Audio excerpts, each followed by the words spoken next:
making a living out of crop production. And our last example is the Platte River, which serves as a critical habitat to migratory birds such as whooping cranes and waterfowl ducks. The Platte River also serves as an important source of water for farming, irrigation, municipal, and recreational use. However, all the three examples face challenges that are not only found in Nebraska, but all throughout the world. Like I mentioned, from these areas, there's some challenges that natural resources face. And these natural resources include water, timber, animals, plants, and soil, all used for societal needs. The literature suggests that we may run out of natural resources if we don't address these challenges. And so one thing is that due to the growing population, there has been an accelerated rate of change in landscape and land cover. What I mean, landscapes are changing fast due to agriculture and housing development. And these landscapes and land coverage changes have brought additional challenges, such as the introduction of non-native species moving to a disturbed area and compete with native species. In recent years, though, we have been seeing major extreme weather that are causing problems. And like in the last 5 years, we have heard about wildfires and floods and drought. And so these challenges poses challenges to our natural resources, such as water, soil, and timber, because like these fast, dramatic changes of extreme weather are a little bit too fast for natural resources to replenish. And so now that I have addressed some of the natural resources challenges, I will be moving on to the if we don't address these challenges, the consequences, I mean. So if we don't address these natural resources challenges, knowing that our natural resources are limited, we may see severe scarcity, and that can lead to questionable national resource security. And if we don't address this sooner than later, then future generations will be inheriting our problem at a much larger scale. That could mean future conflict to secure national natural resources. One major natural resource that could lead to conflict due to its availability is fresh water. The United Nations reports that 700 million people worldwide could be displaced by intense water scarcity by 2030. And water being the source of life, this can also affect public health all around the world if the scarcity continues and if there's a continuing of freshwater pollution. So now that I brought some ecological background, I'll be moving more into like the rural and urban communities background. So just having a difference between rural and urban communities. Generally, people that live in urban communities, you can see there's a difference in like the size of population, where rural populations live in much smaller groups compared to urban areas that live in larger cities. There's also the density of the population. So what I mean by that is that a population like in rural areas, they can live in a single house and they're not as condensed, surrounded by people. Unlike urban areas, you have tall towers that hold a lot of people in one place. And the other difference is the division of labor. So in rural communities, the dominant profession is agriculture, while urban communities have a larger number of professional activities due to diverse social conditions. And so I'm going to be moving on to the differences in rural landscapes and urban landscapes. So most rural areas, and just as an example, in the case of Nebraska, 98% of the state is privately owned. So this means that most of our rural landscapes hold most of our natural resources that are used to supply the demands of goods. Though these landscapes are privately owned, there has been a rise of land fragmentation. Land fragmentation can be looked at as land being sold to potential buyers instead of selling it as a whole piece, you can sell into smaller pieces. And so this can lead to different projects of housing or any other sorts of development. And so this is going to bring new and inexperienced landowners that may have diverse views on land management. And so this could potentially bring opportunities to and challenges to land managers. But rural landscapes are suitable for agriculture industry since it provides the space to house uh, animals, livestock at a much larger scale. And so when it comes to urban landscapes, the U.S. Census from 2000 to 2010, urban population has increased 12.1%. I was trying to look for more information on the 2010 to 2020, but I haven't seen the being that released at the moment. I think they're still analyzing it. So this means that there's a growing population in urban landscapes, and it means that there's going to be more demand for food, water, and energy to provide for its residents. And so this will require agriculture and energy companies to supply those goods. And it also means cities to continue planning on their water availability and supply. However, there's some cases where legally and politically, there's some restriction that limits how much a city can expand, but it varies by state. And so just to move on, I do want to talk about like the who are like Nebraska management when it comes to natural resources. So Nebraska Natural Resources Management are primarily managed by state and federal agencies. There's also non-governmental organizations, but the main leads for this are for state and federal. And for the agencies that manage Nebraska natural resources are Nebraska Game and Parks and the Nebraska Department of Natural Resources. However, there's also the Nebraska Natural Resource District that have statewide commitment on natural resource issues and represents both state and federal level.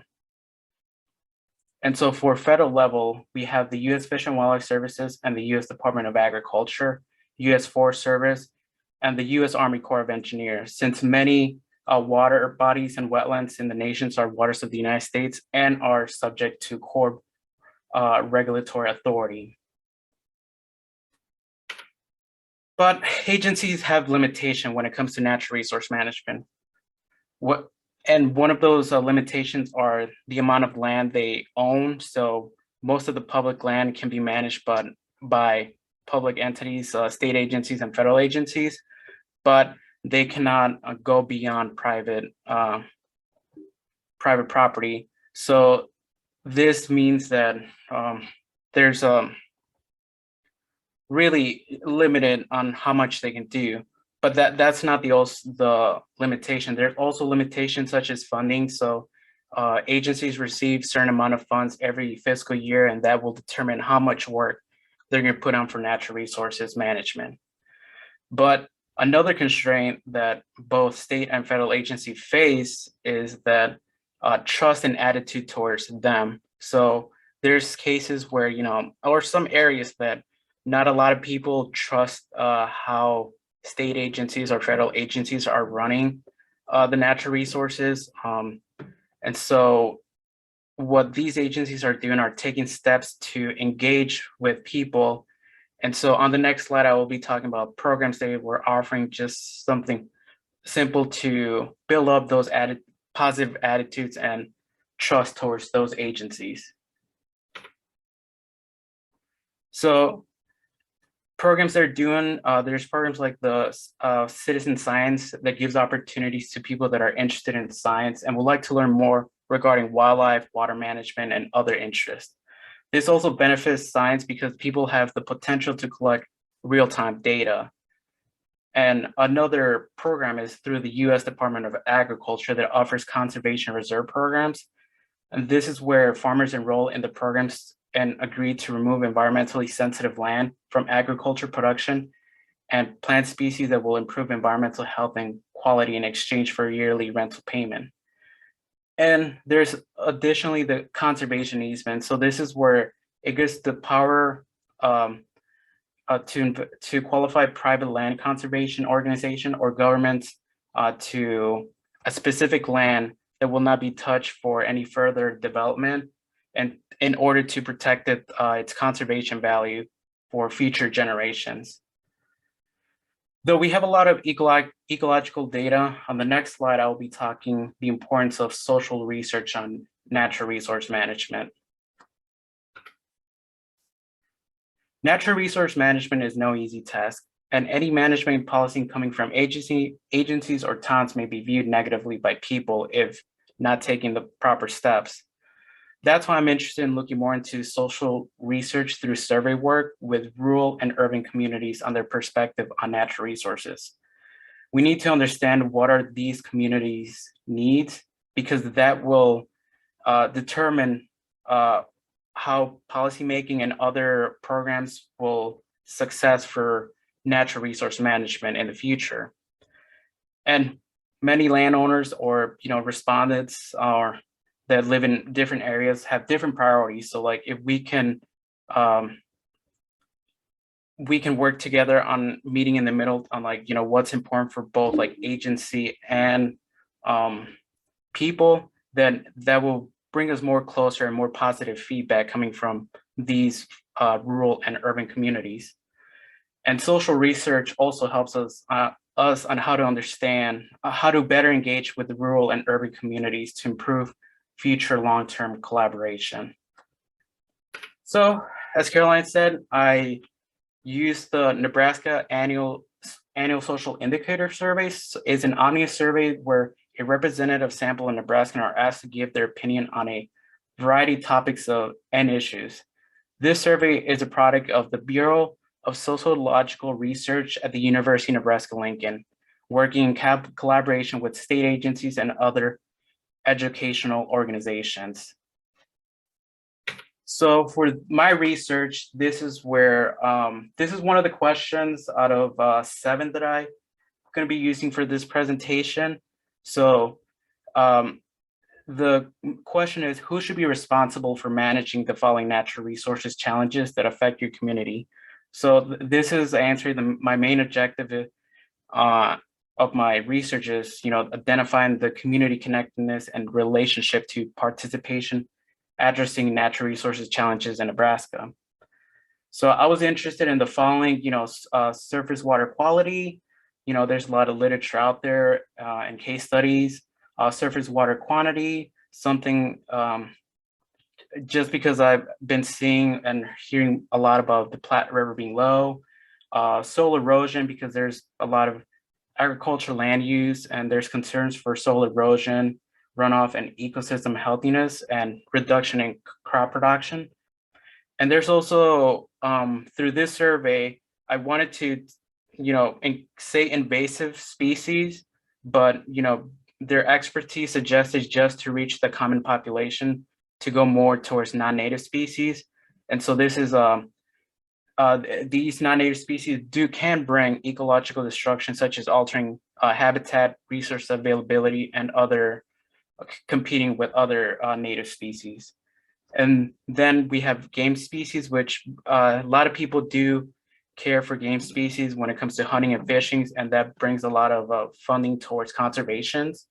And then we have the endangered species, where it's species that are federally protected through the Endangered Species Act, and it also can limit development in a certain area or landscape that has endangered species. And then we wanted to go more for woody encroachment on this survey, but they suggested noxious weeds, just because woody encroachment may be different different perspective from different people.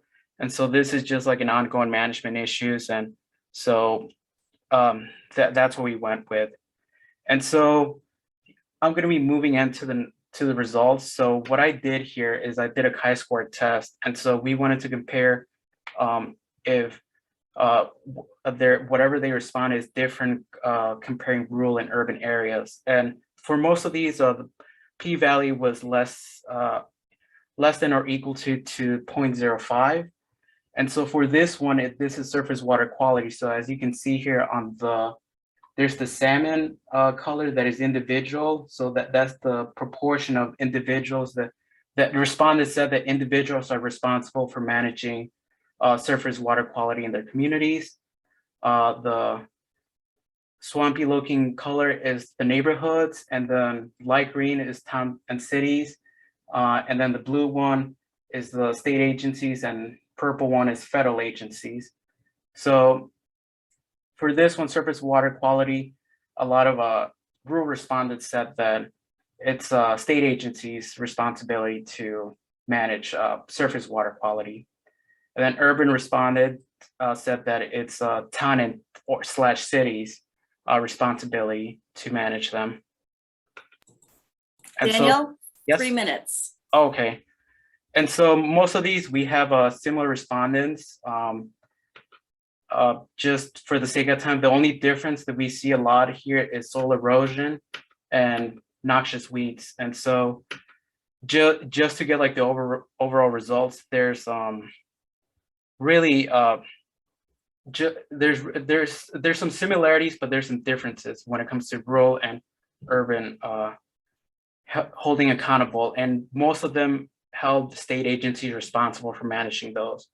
The only exceptions are soil erosion and noxious weeds, and I believe that's due to the rural folks, respondents that are tied more into farming, so they believe that anything that's going to damage their crop production is something that they need to think of, and so that's my guess. But I just wanted to get on a little bit on the discussion. Just we have this state entity being responsible, but the one thing that I want to focus more is there's a lot of it of like the top-down approach where state tells people how to manage and stuff like that. But in recent literature, I wanted to bring the idea of community-based natural resource management. And so that unifies people to work together instead of having a government entity that leads and makes sole decisions. So once we have community-based natural resource management, this will promote knowledge sharing. And with that knowledge sharing, it's going to bring integration of adaptive management. So there's different type of issues, and there's not a single solution. So you have to take adaptive approach on how to come with that. And then the one thing that's really promising for community-based natural resource management is that when you have more communities working together, then you can expand beyond the boundaries or boundary lines of a specific issue. And once you have that built, it's going to promote more long-term monitoring across communities, so more community members are going to be more engaged with that. But there's some challenges to that as well, and that's trust. Trusting your community, agreeing on a common goal, relationship with the community, and it's very time-consuming. But if we can overcome these challenges, then this will lead for more longer-term monitoring and better management of natural resources. And so for management implication, this gives a chance. So for my research, this gives a chance for Nebraskan to, their perspective on natural resource management. And for this one, talks about, just who's responsible. And then, you're going to see there's different priorities when building partnerships with different sectors.